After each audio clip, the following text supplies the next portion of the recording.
"He'll never win a Grand Prix for as long as I have a hole in my arse." Those are the words that Nigel Mansell's former team boss spat at him as he left for Williams. The words that followed Mansell into the 1986 Spanish Grand Prix. The man they'd written off, humiliated and replaced with Ayrton Senna. Senna, Formula 1's psychological master, the driver who intimidated rivals and owned the mental game. But in Spain, he met someone who refused to be intimidated. With 10 laps remaining, something happened that no one thought possible. Something that would leave Senna later admitting, "I was scared of him." What does it take to scare the great Ayrton Senna? A puncher, 10 laps, and a man with absolutely nothing left to lose. As Nigel Mansell looks at the pre-season testing times, he'll see that his new teammate Nelson Piquet is leading the way once again. Piquet's joined the Williams team as a two-time world champion. Mansell, on the other hand, only has 2 wins to his name, but don't be fooled, the Brit is no slouch.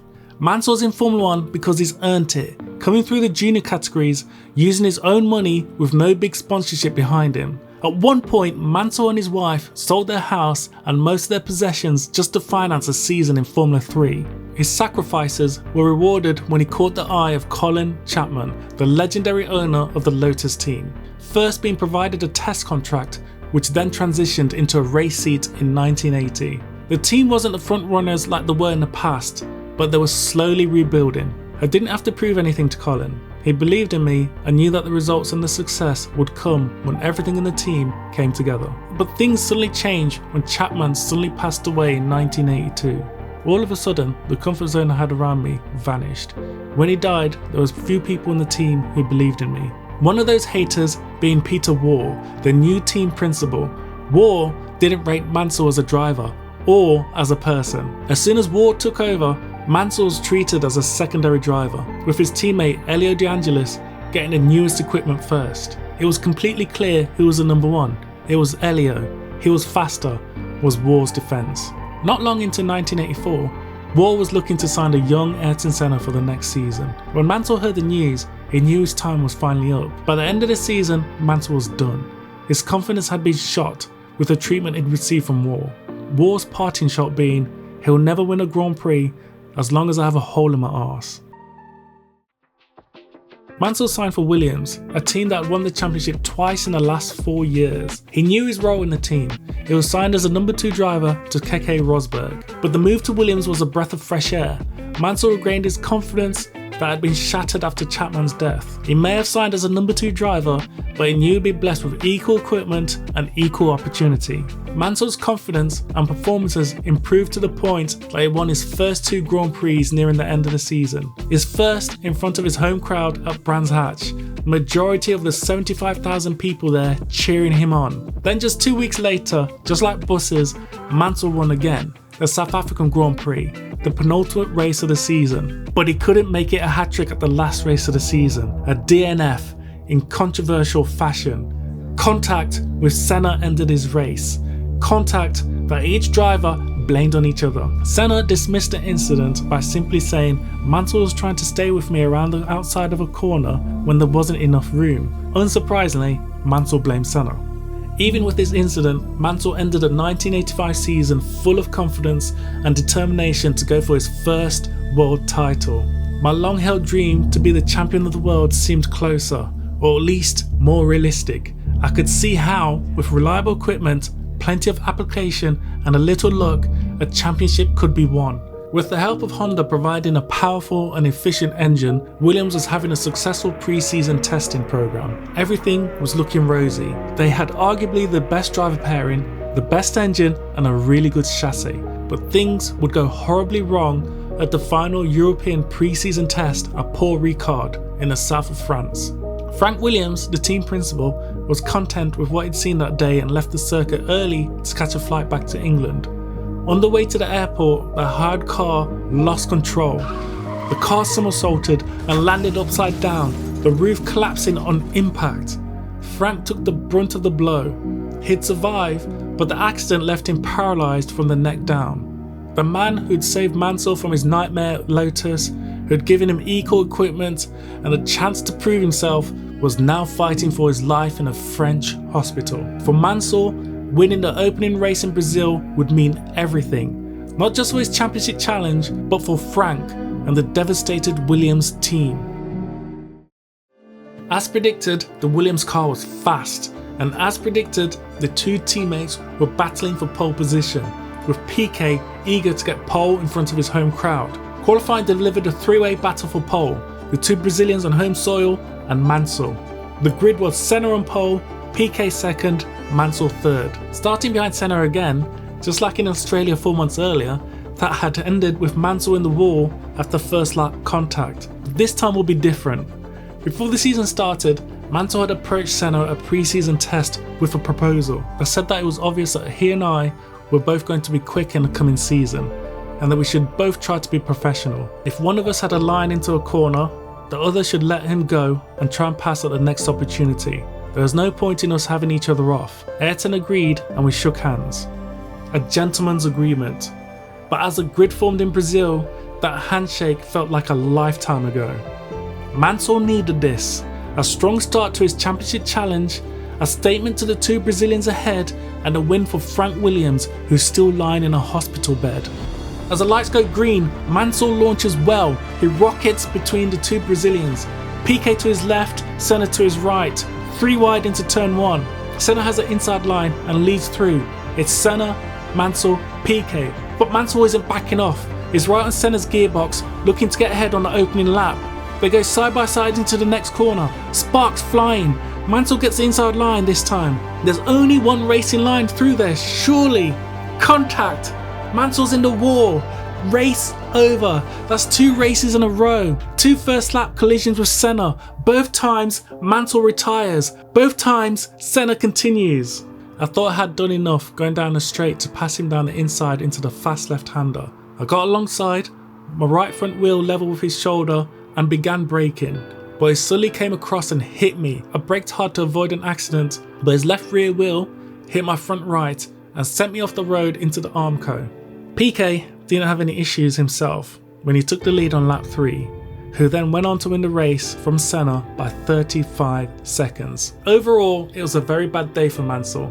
Not only did he lose another head-to-head with Senna, he then witnessed one of his main rivals win the race. But on top of that, Williams got the tribute win for their team boss. But annoyingly for Mansell, it wasn't him who delivered it. Things have to change, and quickly. If Mansell really wants to be taken seriously, he has to change the tide in the next race. 2 weeks later, the Formula 1 circus has arrived at the brand new Jerez circuit in Spain for the second race of the season. Mansell's words to the press sent a chill through the paddock. All I'll say is that I had a small accident in Rio on my own to avoid a big one involving both of us. I won't do that again. The track was narrow and twisty. Overtaking would be nearly impossible. Similar to Monaco, qualifying would be everything. When the session ended, the grid told a depressingly familiar story. Senna on pole, Piquet second, and Mansell once again third. The exact same positions as Brazil. As the cars lined up for the pre-race ceremony, Senna climbed from his car and walked over to Mansell, who remained strapped in his Williams. The Brazilian leant over and said a few words to the Brit. "Don't try anything silly, Nigel. There's no point trying to win the race at the first bend this time. There's 72 laps to do." Mansell didn't flinch and remained silent for a few seconds before he retorted something inaudible. Senna would later explain, "After the incident in Rio, I had expected him to come and ask me to justify my tactics. He didn't do that, so it was me that approached him on the grid to clear the air. His reactions surprised me, and I admit that I was a little scared of him." Another crash, another DNF, and Mansell's championship will be pretty much over before it began. The lights go green. Senna's away cleanly from pole. Piquet holds second. Mansell slots into third. They're through turn 1. And as they finish the first lap, there's no contact. For the first time in 3 races, Mansell and Senna make it through the opening lap without any incident. The order: Senna, Piquet, Mansell, then the 2 McLarens of Keke Rosberg and Alain Prost. But hang on, what's happening to Mansell? He's dropping back. Rosberg's alongside the Williams. He's through. That's 3rd place for the McLaren driver. Now Prost is all over Mansell. The Williams isn't responding. Something's not right here. Lap 6, and Prost makes his move. He's passed. Mansell's down to 5th. On a track where overtaking is nearly impossible, this is turning into a disaster for the Brit. The top 4 race in close procession as Mansell drops back. Surely there must be a reason he can't match the top 4's pace. Had Mansell overworked the tyres in the early laps? Was there an issue with the car, or is this simply all the pace Mansell has? Mansell later explained why. I was getting rather worrying information from my fuel consumption readout, so I decided to drop back a bit and see how things worked out. With the new rules this season, running out of fuel was a real concern for the drivers. Fuel management is a major strategy in this season's races. With Mansell's fuel readout now looking good, he puts his foot down and sets the fastest lap of the race. Senna's managed to pull a 1.3 second lead on the rest of the trailing 4. It's time for Mansell to go for it if he wants to win this. The Brit makes a move on Prost into the second corner. That's 4th place. The recovery is on. Lap 26 and the leaders are catching back markers. Rosberg gets held up. Mansell doesn't. He's got the run on him down the straight. He's through. 3rd place. Now it's the 2 Williams teammates running 2nd and 3rd with Senna out front. Lap 33. Mansell's right on Piquet's gearbox. He's sizing up his move. Into turn 1. He's going for it down the inside. Piquet can't hold him off. That's 2nd place now for Mansell. It's only Senna ahead now, the man who he believes has put him in the war twice in the last 2 races. This is personal. Mansell's stalking him, looking for a way through. Here comes a back marker. Mansell gets a better exit on the final corner. He's in Senna's slipstream, pulling out side by side. He's done it. A clean pass. No contact. Mansell leads the Spanish Grand Prix. And look at this, smoke from Piquet's engine. His engine's blown. Piquet's out. If Mansell wins this, they're level on points. Mansell's pulling away and has pulled a nice lead. But with 20 laps to go, Senna's suddenly closing the gap again. That comfortable lead is evaporating fast. What's happening to the Williams? Is it another fuel issue? Senna's right on him now. He's going for it. Senna's through. And here comes Prost also. In a blink of an eye, Mansell's dropped from 1st to 3rd. He's pitting. It's a puncher. The Williams has had a slow puncher. Fresh tyres on and Mansell's back out. The gap to Senna, 19 seconds behind with 10 laps remaining. Over on BBC commentary, Murray Walker doesn't think there's a hoping chance that Mansell will catch these 2, let alone pass them. As Mansell rejoins the track in 3rd place, the mathematics are brutal. 19 seconds behind Senna with 10 laps remaining on a circuit where overtaking is nearly impossible. For any driver, the race is over. Pack it in, settle for 3rd, take the points and move on. But Nigel Mansell isn't any normal driver. This is a man who sold his house to go racing, who survived Peter Ward's humiliation and came back stronger, who's just spent 62 laps proving he can match Formula 1's fastest drivers wheel to wheel. The fresh Goodyear tyres bite into the Spanish tarmac.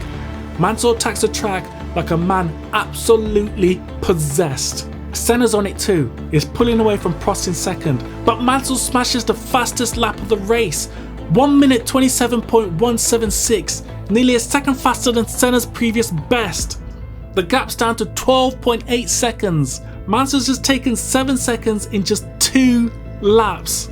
As they cross the line again, Mansell's now on the same straight as the leading 2. He's flying. He should catch Prost by the end of this lap. 8.676 seconds is the gap between 1st and 3rd. As Senna crosses the line, Mansell's right on Prost's gearbox, side by side. If Mansell wants to win this race, he has to dispatch Prost quickly. So close. 6.1 seconds is the difference between them and Senna.